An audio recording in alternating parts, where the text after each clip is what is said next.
Hello, everyone, and welcome to episode 8 of the Get Literate podcast. Today, we're going to talk about writing. Back in episode 5, I talked about 3 books that had inspired my own personal reading life that I thought could inspire your reading life too.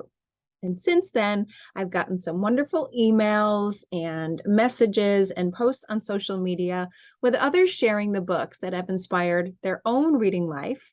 So I could grab them myself and hopefully have them inspire my reading life even more too. But I also got some questions in those emails and messages asking, well, what about your writing life? It seems that there are so many of us who want to make writing a more regular part of our day, whether that's writing in a 5-year journal, in a memory calendar, in a morning pages notebook, in a writer's notebook, a reading notebook, you name it. We all want to seem to find more time and more ways to bring writing into our daily living. And so I'm here with 3 books that could inspire your writing life too.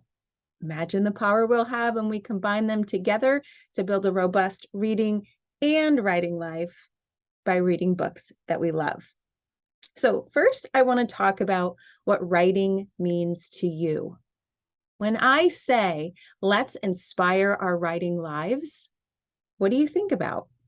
Is writing to you notebooking and jotting down things that have happened in your life that you want to hang on to?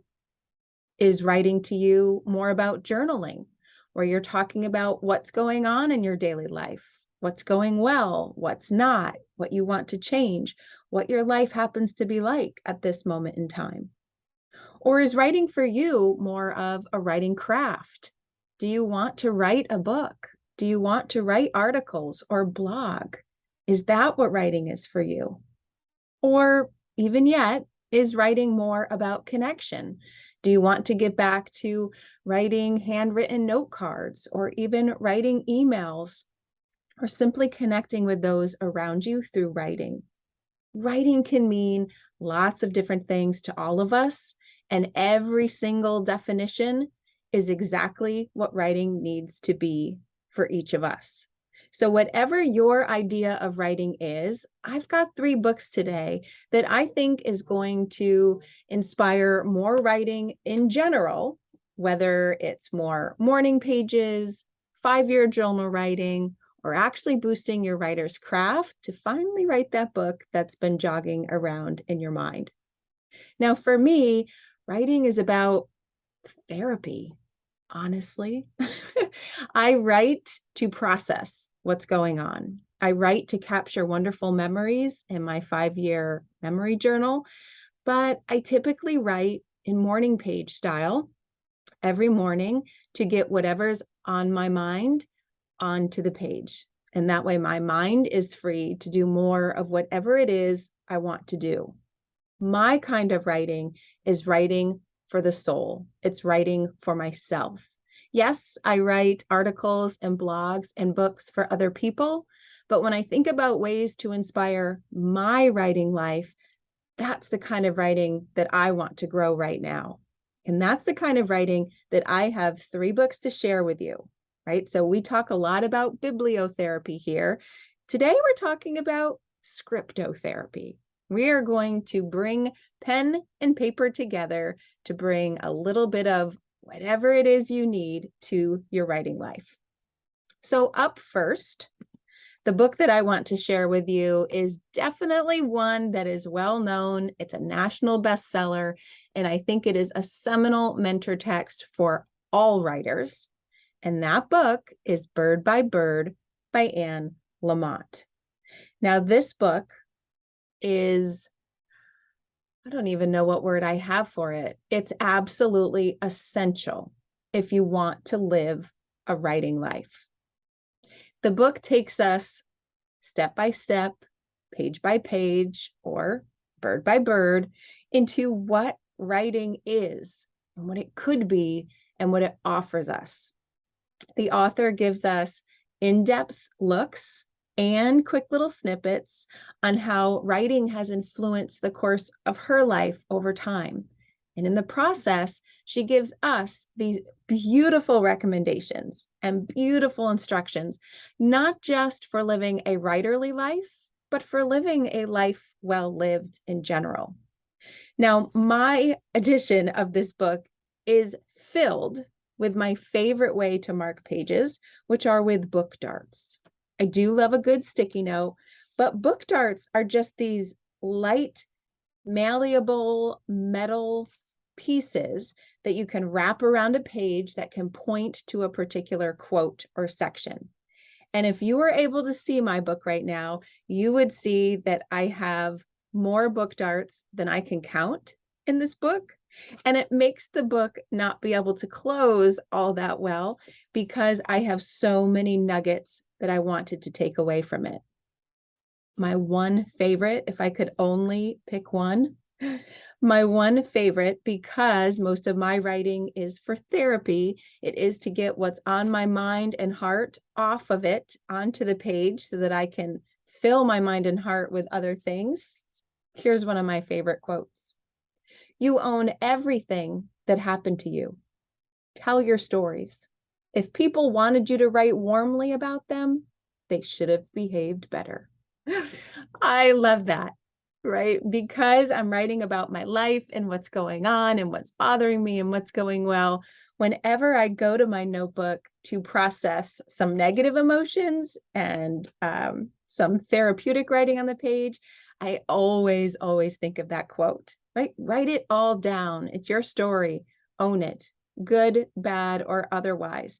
I promise you, writing about what's on your mind and heart will help you better have the kind of life you want to have because you've opened up the mental space for more. Bird by Bird has inspiration for writers like me who are writing for a bit of therapy, but there is inspiration there for all kinds of writers, especially if you are looking to truly tell your story on the page. Do you want to write a memoir? Do you want to write a book? Do you want to write something that other people will read? Bird by Bird not only gives you inspiration to do it, but it gives you tips and tricks to get you there and important reminders along the way to preserve your sense of confidence, your sense of self, and your identity, and your wish to share it with others. So Bird by Bird is a highly recommended book if you want to cultivate your writing life. Now, next up is a book that might be a little unexpected. This is a middle grade, maybe moving towards YA book that was published back in 1990 and won the Coretta Scott Key Award, and that is Nikki Grimes' Jasmines Notebook. Jasmines Notebook is a little book that can be read in one sitting, but just because it's little doesn't mean that this book packs a powerful punch.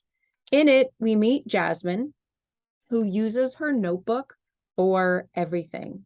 She has big dreams in her life to get out of her current reality and move into a new reality where she is a writer and she is truly captivating those around her with the words on her pages.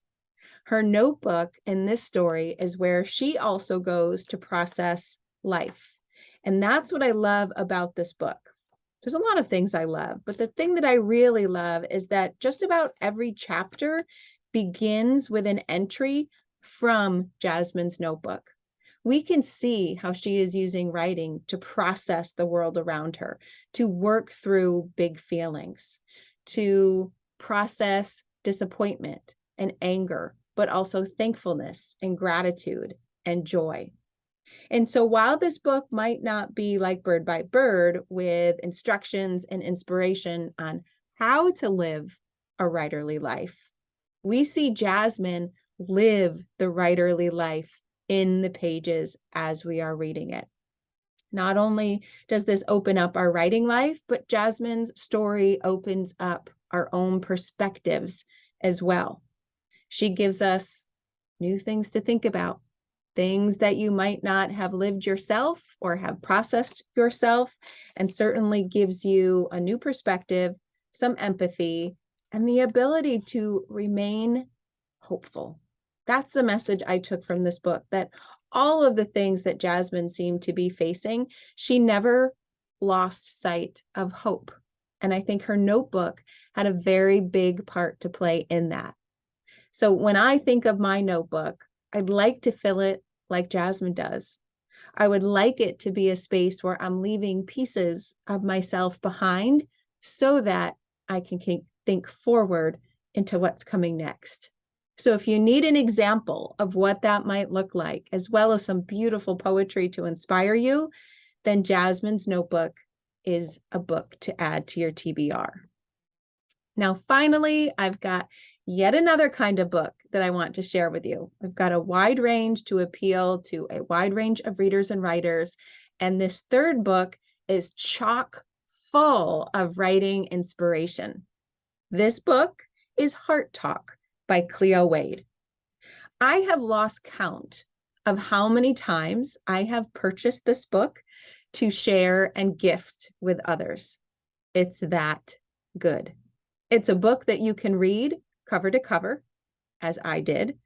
And it's also a book that you can just open up to any random page and find some inspiration that you can sit quietly with and contemplate. But better yet, inspiration, of course, that you could then take to your notebook.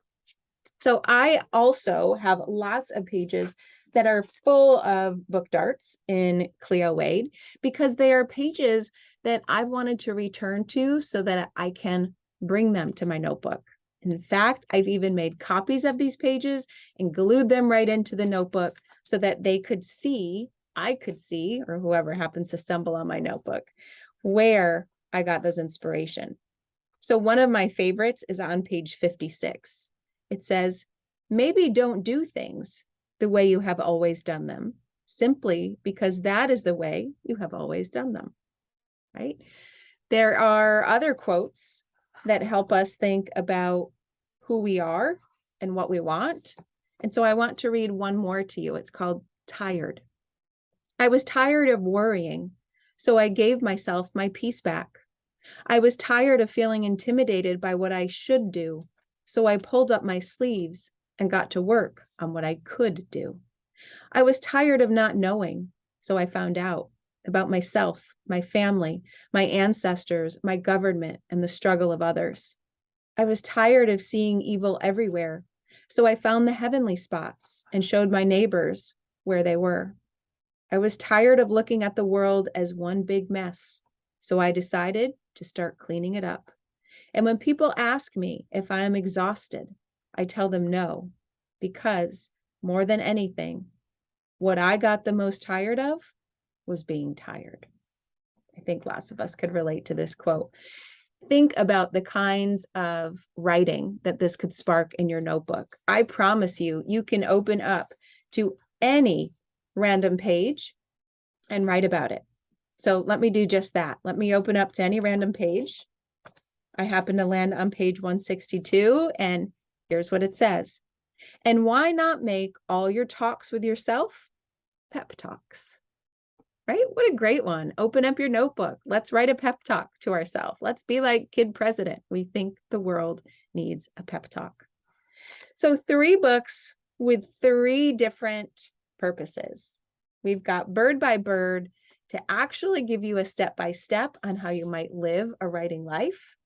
We've got Jasmine's Notebook, which is a beautiful example of a young girl living the writer's life to inspire your own. And finally, we've got a book full of inspiration for when you're ready to head to your notebook, and that's Heart Talk by Cleo Wade. So how do I want you to bring this bookish theme to life? Well, of course, I want you to write something. I want you to grab a notebook and write something, write anything. I don't just want you to grab any notebook, though. I want you to grab a notebook that speaks to you. If you have a beautiful notebook just waiting for you, I promise you it will be easier for you to go to it and write in it, because It was picked just for you. Now, if you're in my Get Literate community, you know that I have a coaching session on exactly how to find the perfect notebook. But if you would like some guidance and you're not inside Get Literate, you can go to my website, alitlife.com, type in the search bar, notebook, and a post will come up walking you through a couple of questions on what notebook is perfect for you, right? What is your notebook love language? And then if you want more guidance, you can join Get Literate and go ahead and watch that video session. But today, promise me it will be today. I want you to just open up a notebook. If it's the perfect one, great. If you can't do it today, I want you to just write. Maybe you just write a sentence in your calendar or your planner or your agenda about your day or something that you want to hang on to. But better yet, grab a piece of paper and just write down what's on your mind. And if you don't know where to begin, start there. I don't know what to write about, but I want to write about something and see what happens. Or think about that random prompt I just opened to in Heart Talk. Grab a piece of paper and give yourself a pep talk. What would that look like? How would that change your outlook for the day? And how would it help you look at writing a little bit differently? So there you have it. 3 books to inspire your writing life and a notebook challenge for you to find the perfect notebook and just write something. As always, I would love to know what titles have inspired your writing life. So you can email me, you can reply to the comments on the show notes page at alitlife.com, or you can find me on your favorite social media platform at AfinitoLit. I would love to know those titles, add them to my own TBR stack, and keep my writing life going strong too. Thanks for listening.